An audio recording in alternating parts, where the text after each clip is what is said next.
umur hidup. Dengan demikian berarti tidak ada pesangon. Berarti RUU Cipta Kerja menghapus pesangon.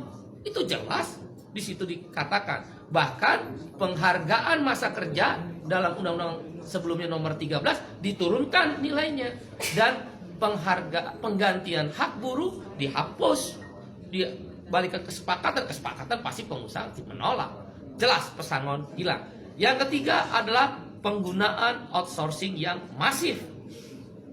Yang sebelumnya outsourcing hanya 5 jenis pekerjaan. Sekarang diperbolehkan. Sekarang semua jenis pekerjaan dan tidak ada batas waktu. Seumur hidup anak kita, para ibu yang susah-susah menyekolahkan anaknya, yang berjibaku pontang-panting mencari rezeki tambah menyekolahkan anaknya, negara membuka ruang. Para agen, saya quote and quote, bukan berarti seperti itu, tapi quote and quote tanda petik, menjual buruh kepada pengusaha-pengusaha yang serakah itu. Karena sekarang bisa melalui agen bebas seumur hidup dan tidak jelas masa depannya. Yang keempat adalah alasannya karyawan kontrak sekarang bebas. Dulu karyawan kontrak harus ada persyaratan. Boleh menggunakan karyawan kontrak kalau paling lama 3 tahun pekerjaan itu.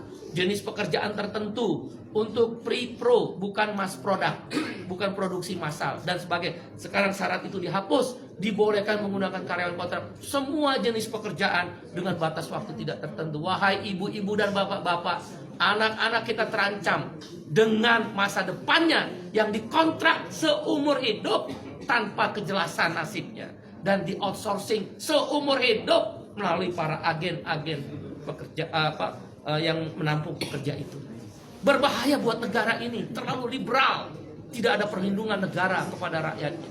Yang kelima adalah social security, jaminan sosial dihapus, khususnya jaminan kesehatan dan jaminan pensiun. Dengan berlakunya upah per jam atau istilah dalam undang RU tersebut persatuan waktu, maka tidak ada lagi kewajiban untuk membayar jaminan kesehatan dan jaminan pensiun. Bagaimana menghitung pensiunnya dengan upah per jam?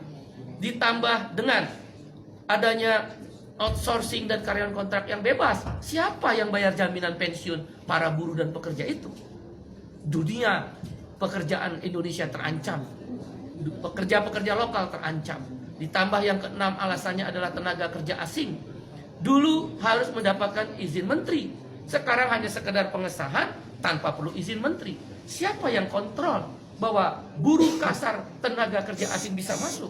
Sekarang saja yang ada izin tertulis menteri bisa hilang, bisa banyak orang buruh kasar tenaga kerja asing masuk.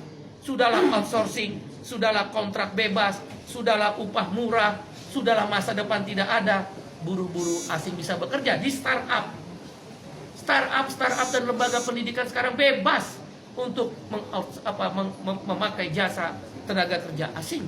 Itu berbahaya, mengancam pekerja lokal. Yang ketujuh adalah yang kita sebut dengan waktu kerja. Sekarang ini maksimal adalah 7 jam sehari dalam 6 hari kerja, Senin sampai Sabtu, atau 8 jam sehari dalam 5 hari kerja, Senin sampai Jumat. Dalam RUU Cipta Kerja dihapus semuanya. Hanya dikatakan maksimal 40 jam seminggu. Berarti orang boleh bekerja, buruh dipaksa bekerja 14 jam seminggu. Dan buruh tidak diberi waktu istirahat, karena lemburnya boleh 18 jam dalam sehari. Dalam seminggu, maksud saya 18 minggu. Waktu kerjanya tidak lagi 7 jam atau 8 jam. Ini berbahaya untuk masa depan perlindungan kaum buruh. Dan hal-hal lainnya adalah sanksi pidana dihapuskan dengan RUU Cipta Kerja yang baru ini. Orang tidak bayar, pengusaha tidak bayar upah, tidak ada sanksi pidana. Terlambat bayar upah, tidak ada larangan. Kalau begitu kalau saya pengusaha bisa bayar upah 3 bulan sekali dong. Di mana negara kalau begitu? Kalau memang tujuannya investasi, kenapa tidak ada perlindungan? Kita setuju investasi, yang tidak kita setuju adalah tidak ada perlindungan. Dan kemudian hal lainnya yang kesembilan adalah bahwa PHK jadi mudah sekarang. Nggak perlu lagi ada negosiasi dan perundingan dengan serikat buruh. Langsung ke PHI, dan PHI bisa langsung memutuskan Pengadilan Hubungan Industrial. Jadi karena itu kami berpendapat 9 alasan KSPI menolak RUU Cipta Kerja yang sudah resmi diserahkan DPR akan dilakukan perlawanan. Bagaimana kalau kemudian DPR tetap mengesahkan RUU tersebut? Ada 3 langkah yang kami lakukan. 1, aksi besar-besaran selama pembahasan di DPR, maupun kalaulah dipaksa untuk disahkan yang merugikan buruh tadi. Aksi nasional, aksi daerah, bahkan tidak menutup kemungkinan aksi yang melibatkan komponen yang lebih luas. Kawan-kawan mahasiswa, mereka terancam. Begitu masuk pasar kerja, tidak punya masa depan. Para ibu-ibu, bapak-bapak terancam karena mengeluarkan biaya tinggi untuk menyekolahkan anaknya. Tidak punya kepastian masa depan untuk anak-anaknya. Para pemuda-pemuda dan pemudi terancam. Nggak mungkin mau menikah karena outsourcing dan karyawan kontrak. Indonesia terancam, darurat terhadap kesejahteraan Indonesia.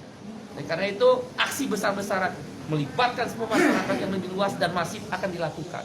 Di DPR, di pemerintah, di daerah, bahkan boleh jadi secara nasional akan dilibatkan aksi yang lebih besar-besaran. Menghentikan produksi, kalau memang